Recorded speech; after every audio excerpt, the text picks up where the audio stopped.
اللہ اکبر اور استغفراللہ پڑھتے ہیں، پھر تسبیحات کرتے ہیں، روزہ کھولتے ہیں تو کیا کرتے ہیں؟ اللہ کو یاد کرتے ہیں۔ عید پر دیکھیں تکبیرات، اللہ کو یاد کرنا، اور حج پر تکبیرات اور عبادات مناسک سب کیا ہے؟ اللہ کو یاد کرنا۔ او اشد ذکر، یا شدید ذکر، اور بھی زیادہ ذکر۔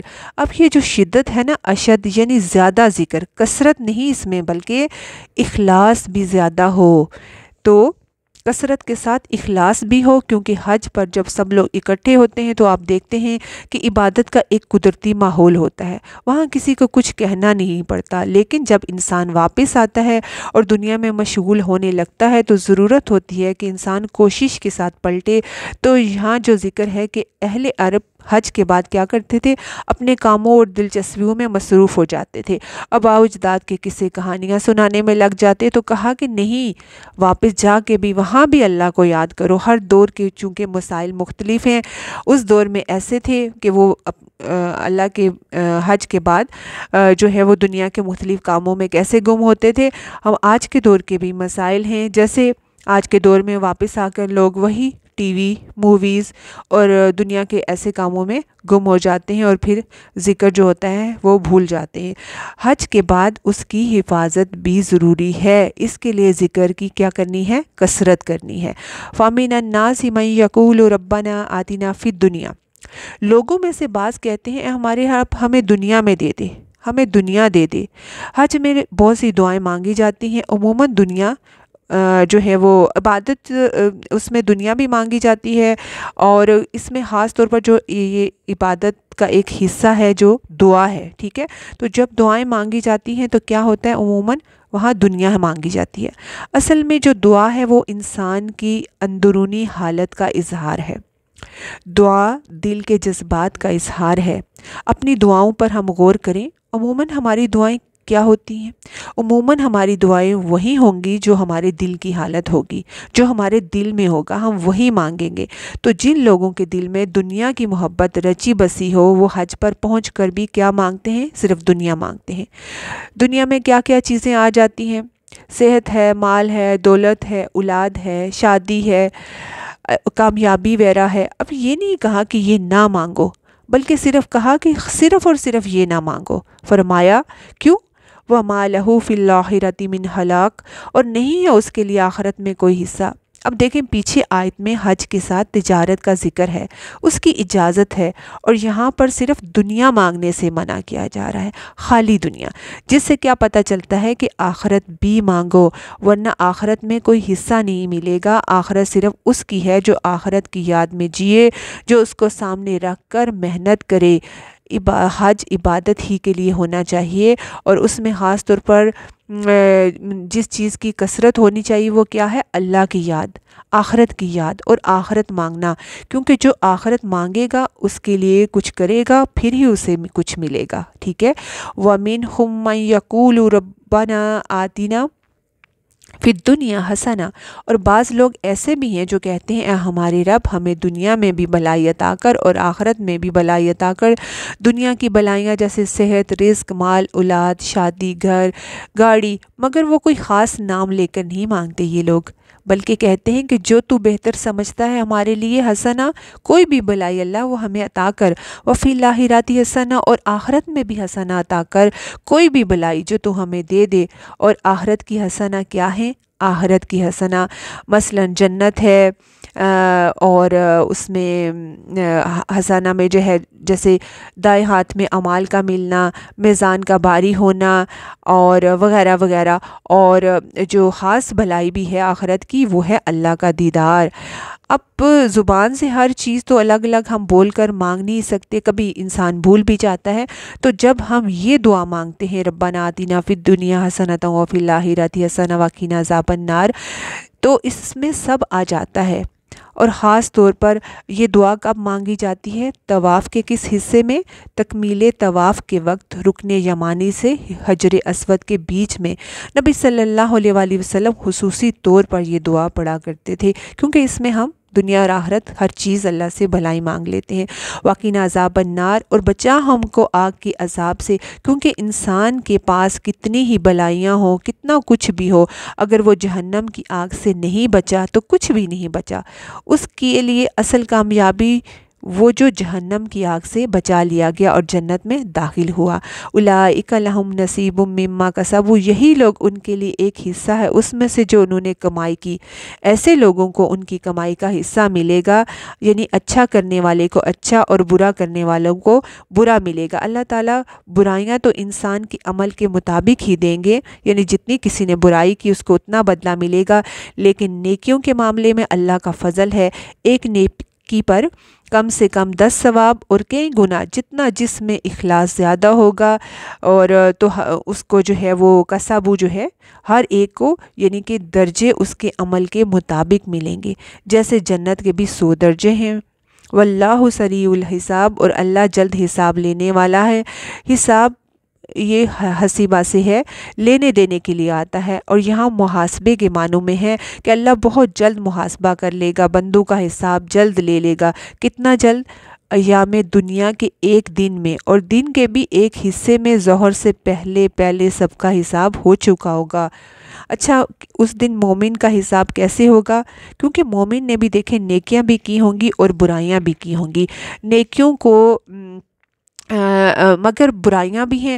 اب کیا ہوگا کہ اللہ تعالیٰ مومن سے تنہائی میں ملیں گے، اکیلے، کوئی اور نہ ہوگا پاس، اور پوچھیں گے اس سے کہ دیکھو یہ کی تھی نا غلطیاں، برائیاں، اس کو دکھائیں گے، کیونکہ اس دن انسان اپنا شر دیکھے گا اور وہ ڈر جائے گا، لیکن مومن اعتراف کرے گا، کیونکہ مومن دنیا میں بھی اعتراف کرتا ہے۔ بدبخت تو دنیا میں بھی اپنی غلطی نہیں مانتے، اور وہاں بھی مکر جائیں گے کہ ہم نے یہ غلط نہیں کیا، ہم نے شرک نہیں کیا۔ تو اس سے سبق اور نصیحت کیا ملتی ہے کہ ہمیں دنیا میں بھی انسان کو کثرت سے اپنی غلطیاں ماننی چاہیے کہ یا اللہ میں اعتراف کرتی ہوں یہ سارے قصور مجھ میں ہیں، بس میں اپنی سب غلطیاں مانتی ہوں، بس تو مجھے معاف کر دے، مجھے صرف تیری رحمت کی امید ہے۔ تو اللہ تعالیٰ فرمائیں گے کہ میں نے دنیا میں بھی ان کو چھپا دیا تھا، کسی کو نہ بتایا تھا، اور آج بھی میں تجھ کو ڈھانپ دوں گا، کسی کو پتہ نہ چلے گا، اور اس پر مومن خوش ہو جائے گا۔ وہ جو دعا ہے نا، اللہم حسبنا حسابا یسیرا، تو یہ ہے حسابا یسیرا کہ اللہ تعالیٰ دکھائے اور چھپا دے، کیونکہ جس سے پوچھ لیا گیا، سوال کر لیا گیا کہ کیوں کیا تھا، کسی کے پاس جواب نہیں۔ اور اس کے علاوہ کچھ لوگ تو بلا حساب آگے چلے جائیں گے، جنت میں جائیں گے، وہ روکے نہیں جائیں گے۔ یہ وہ لوگ ہوں گے جو کبھی شرک نہ کریں گے، اور اللہ جلد حساب لے لے گا، دیر نہیں کرے گا۔ وَاذْكُرُوا اللَّهَ فِي أَيَّامٍ مَّعْدُودَاتٍ، اور یاد کرو اللہ کو گنے چنے دنوں میں۔ اس کا مطلب یہ نہیں کہ صرف وہیں پر، بلکہ عام دنوں میں بھی اللہ کو یاد کرو، لیکن ان دنوں میں خاص طور پر، اور ان دنوں کے ہر عمل خاص طور پر اللہ کی یاد پہ مبنی ہوتا ہے۔ اور ایام معدودات سے مراد ایام تشریق ہیں، اور یہ کون سے ہوتے ہیں؟ 11، 12، 13 جو مینا میں گزارے جاتے ہیں۔ پیچھے آیت میں مزدلفہ تک کی بات ہوئی تھی، اب مزدلفہ سے آگے دنوں کی بات ہو رہی ہے کہ اس میں کیا کرنا ہے۔ اصل میں تمام مناسک آپ کو سکھائے جا رہے ہیں کہ عرفہ میں جانا ہے، مزدلفہ میں جانا ہے، اور یہ مینا میں قیام کرنا ہے، اور مینا کے دنوں میں کیا کرنا ہے؟ اللہ کو یاد کرنا ہے۔ اور حدیث سے بھی ہمیں پتہ چلتا ہے، نبی صلی اللہ علیہ وآلہ وسلم نے فرمایا ایام تشریق کیا ہیں؟ کھانے پینے کے دن ہیں، اور اللہ کو یاد کرنے کے دن ہیں، اور کچھ نہیں کرنا ہوتا۔ وہاں کنکریاں وغیرہ بھی مارنا بھی جو ہے وہ بھی اللہ کا ذکر ہے، کیونکہ کنکریاں مارتے ہوئے بھی آپ کیا کہتے ہیں، کیا کر رہے ہوتے ہیں؟ بسم اللہ اللہ اکبر کہتے ہیں۔ فَمَن تَعَجَّلَ فِي يَوْمَيْنِ فَلَا إِثْمَ عَلَيْهِ، تو جو کوئی جلدی کرے 2 دنوں میں تو اس پر کوئی گناہ نہیں، یعنی اگر کوئی 2 دن ٹھہر کر نکل جائے مینا سے، اور یہ 2 دن ایام نہر کے بعد ہیں، 11 اور 12 مراد ہیں، اس سے ایام النہر اس میں شامل نہیں، تو اس پر گناہ نہیں۔ وَمَن تَأَخَّرَ فَلَا إِثْمَ عَلَيْهِ، تو جو کوئی تاخیر کرے تو اس پر بھی کوئی گناہ نہیں، یعنی 13ویں تاریخ تک بھی مینا میں رہے، لیکن شرط کیا ہے؟ ایک شرط ہے لمن اتقى، اس کے لیے جو اللہ سے ڈرے، کیونکہ تقوی کے بغیر اگر صرف خود نمائی کے لیے یا خود کو بہت عبادت گزار بتانے کے لیے یہ سب کرے تو کہ ہم تو یہاں پہ رکے ہوئے ہیں اور لوگ سب چلے گئے ہیں اور ہم تو ابھی تک عبادت میں ہیں، یہ ٹھیک نہیں ہے، یہ رکنا اللہ کی خاطر نہیں ہوگا۔ واتقوا اللہ واعلموا انکم الیہ تحشرون، اور ڈرو اللہ سے اور جان لو کہ اس کی طرف تم اکٹھے کیے جاؤ گے۔ یہ ہے حج کا سب سے بڑا سبق۔ حج کا ایکسپیرینس کرنے کے بعد جو لیسن انسان سیکھ سکتا ہے وہ یہ کیا ہے کہ جس طرح عرفات میں اور مینا میں لوگ ایک جگہ اکٹھے ہیں، قیامت کا دن بھی ایسا ہی ایک منظر پیش کر رہا ہوگا، وہاں بھی سب لوگ اکٹھے ہوں گے، یہاں بھی اللہ کے لیے اکٹھے ہوئے اور تب بھی اللہ ہی کی طرف اکٹھے کیے جاؤ گے۔ اور حج کا سفر کیا ہے؟ اللہ کی یاد، اور تمام عبادات اور مناسک بھی اللہ کا ذکر ہیں، اس کی یاد قائم کرنے کے لیے ہیں۔ زبانی ذکر ہے اور مناسک جیسے طواف، سعی، رمی وغیرہ عملی ذکر ہیں، اور اللہ کا ڈر ہوگا تو تمام اعمال درست ہوں گے۔ اور کچھ لوگ حج پر بھی جاتے ہیں مگر ان کا مقصود دنیا ہوتی ہے اور وہاں پہنچ کر بھی ان کی دعائیں صرف دنیا کے لیے ہوتی ہیں، اور کچھ لوگ دنیا اور آخرت دونوں مانگنے والے ہوتے ہیں۔ تو یہ دو کردار ہیں۔ اب اگلی آیات میں بھی ہم ان دو کرداروں کے بارے میں جانیں گے۔ قرآن کا یہ خاص انداز ہے کہ وہ انسان کو سوچنے، سمجھنے اور غور و فکر کا موقع دیتا ہے، دونوں راستے کھول کر بتا دیتا ہے اور پھر پڑھنے والے، سننے والے پر چھوڑ دیتا ہے کہ وہ اپنے لیے کس راہ کا انتخاب کرتے ہیں۔ تو پہلی قسم کا کردار کیا ہے؟ وَمِنَ النَّاسِ مَن يُعْجِبُكَ قَوْلُهُ فِي الْحَيَاةِ الدُّنْيَا، اور لوگوں میں سے ایسے لوگ بھی ہوتے ہیں جن کی باتیں تمہیں حیرت زدہ کر دیتی ہیں، جن کی خطابت، فصاحت و بلاغت، بات کرنے کا انداز تمہیں مسحور کر دیتا ہے، لیکن وہ ساری باتیں کس کے بارے میں ہوتی ہیں؟ کس چیز کے وہ ماہر ہوتے ہیں؟ دنیاوی امور کے، دنیا کے بارے میں خوب جانتے ہیں اور دنیاوی ترقی بھی خوب حاصل کی ہوئی ہوتی ہے، لہٰذا جب وہ اپنی فیلڈ میں بات کرتے ہیں تو دوسروں کو حیران کر دیتے ہیں، ان کے دل موہ لیتے ہیں۔ وَيُشْهِدُ اللَّهُ عَلَى مَا فِي قَلْبِهِ، اور وہ اللہ کو گواہ بناتے ہیں اس پر جو ان کے دلوں میں ہے کہ ہم تمہارے بہت خیر خواہ ہیں۔ یعنی نمبر ایک، خوبصورت باتوں سے دوسروں کے دل موہ لیتے ہیں، اور نمبر دو، لوگوں کو قسمیں کھا کر بھی یقین دلاتے ہیں کہ ہم تمہارے بہت خیر خواہ ہیں، لہٰذا پوری طرح ان کو اپنے جال میں پھانس لیتے ہیں۔ لیکن حقیقت میں وہ ایسے نہیں ہوتے۔ حقیقت کیا ہے؟ وَهُوَ أَلَدُّ الْخِصَامِ، حالانکہ وہ سخت جھگڑالو ہوتے ہیں، جھگڑنے والوں میں سے سخت جھگڑالو ہوتے ہیں۔ جب کوئی بات ان کی مرضی یا مفاد کے خلاف ہو جاتی ہے تو ان کا وہ خوبصورت انداز کلام اور گفتگو ٹوٹلی بدل جاتا ہے، پھر وہ اپنے حق میں لڑنے والے، جھگڑا کرنے والے ہوتے ہیں۔ خصام حسم سے ہے، اور حسم کہتے ہیں دعوے دار کو۔ دعویٰ کب دائر کیا جاتا ہے؟ جب کوئی دعویٰ کرتا ہے کہ یہ چیز میری ہے۔ تو جھگڑالو شخص کی مرضی کے خلاف جب کوئی بات ہو تو وہ پھر چھوڑتا نہیں۔ جھوٹے دعوے عام طور پر، کیونکہ وہ ہر طرح کے جھوٹ اور فریب کو جائز سمجھتا ہے اپنے مطلب اور مقصد کے حصول کے لیے۔ یہاں پر اصل میں ایک منافق کا کردار بتایا جا رہا ہے کہ اسے ہر قیمت پر دنیا کا فائدہ مطلوب ہے۔ دنیاوی فائدوں کے لیے وہ لوگوں کو اپنی باتوں سے بھی خوش کرتا ہے اور ٹرسٹ دینے کے لیے وہ اپنی قسمیں بھی کھاتا ہے، اللہ کو گواہ بناتا ہے، اور جب دنیاوی فائدے کو اس کے کوئی نقصان ہو لگے تو وہ جھگڑنے سے بھی پرہیز نہیں کرتا، اور جھگڑے میں بھی وہ سخت جھگڑالو ہوتا ہے، وہ کسی کی بات نہیں سنتا اور اس دعوے میں جہاں تک اسے جانا پڑے وہ جاتا ہے۔ اچھا، اس کا مطلب یہ نہیں کہ آپ اچھے انداز سے بات نہیں کریں اور جو اچھے انداز سے بات کرتے ہیں وہ منافق ہیں، نہیں، بلکہ منافق کی اصل خوبصورت باتوں کا مقصد، اس کی نیت بتائی جا رہی ہے، اس کا ذاتی جو اس کا مقصد ہے وہ بتایا جا رہا ہے کہ ذاتی فائدوں کا حصول اور اپنے مقصد اور مطلب کی باتیں، اور مطلب نہ ملے تو اس سے بڑھ کر کوئی جھگڑالو بھی نہیں۔ اس سے کیسا شخص انسان کے ذہن میں آتا ہے؟ جیسے مفاد پرست، خود غرض، دھوکے باز، جھوٹا، جھگڑالو، چالاک۔ بعض عام لوگ بھی دیکھیں تو کچھ اور لوگوں کے اندر بھی یہ دو رنگی نیچر ہوتی ہے۔ گھر سے باہر ہوتے ہیں بڑی خوبصورت باتیں کرتے ہیں، سب کو اپنا گرویدہ بنا لیتے ہیں، اور جب گھر آتے ہیں تو ان سے زیادہ بد اخلاق کوئی نہیں ہوتا، لڑ لڑ کر گھر والوں کی دوسروں کی زندگی حرام کر دیتے ہیں۔ یہ کردار سخت ناپسندیدہ ہے۔ یہ ہمیں آئینہ اس لیے دکھایا جا رہا ہے کہ ہم اپنے آپ کو دیکھیں، پرکھیں، پہچانیں کہ کہیں ہم تو نہیں ایسے کرنے والے کہ ذرا سی بات مرضی کے خلاف کچھ ہو گیا تو انتہائی بدتمیزی پر اتر آتے ہیں، چاہے کتنے پڑھے لکھے ہوں۔ حدیث ہے کہ اللہ کے نزدیک سخت ناپسندیدہ وہ شخص ہے جو سخت جھگڑالو ہے۔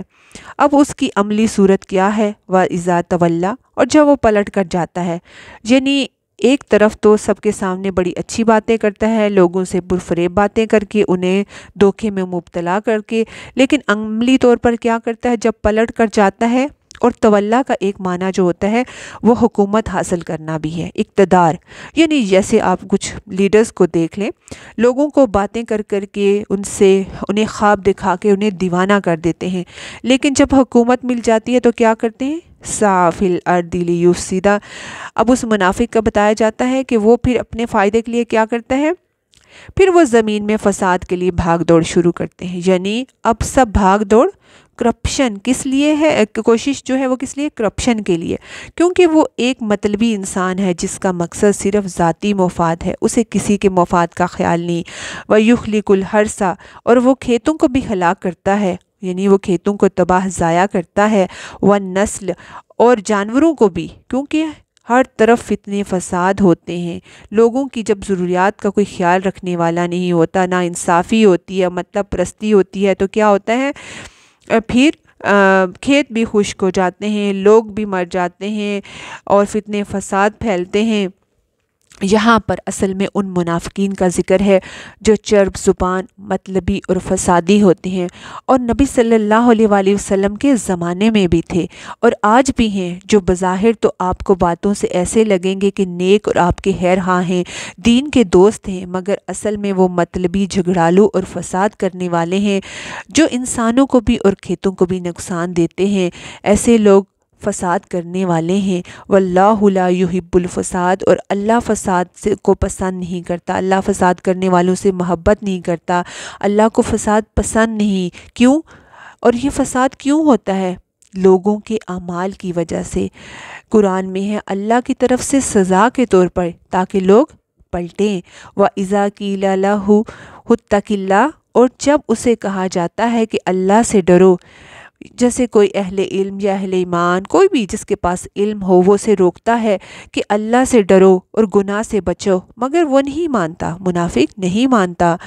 اخذتہ العزت بالاسم، عزت اس کو گناہ پر آمادہ کر دیتی ہے، یعنی اس کا تکبر، غرور، ایگو اس کو حق نظر آنے کے باوجود اسے قبول کرنے نہیں دیتی، کیونکہ اس کے وقار کا بت ٹوٹتا ہے کہ میں اپنی ہی بات کو اور خود کو غلط کہوں۔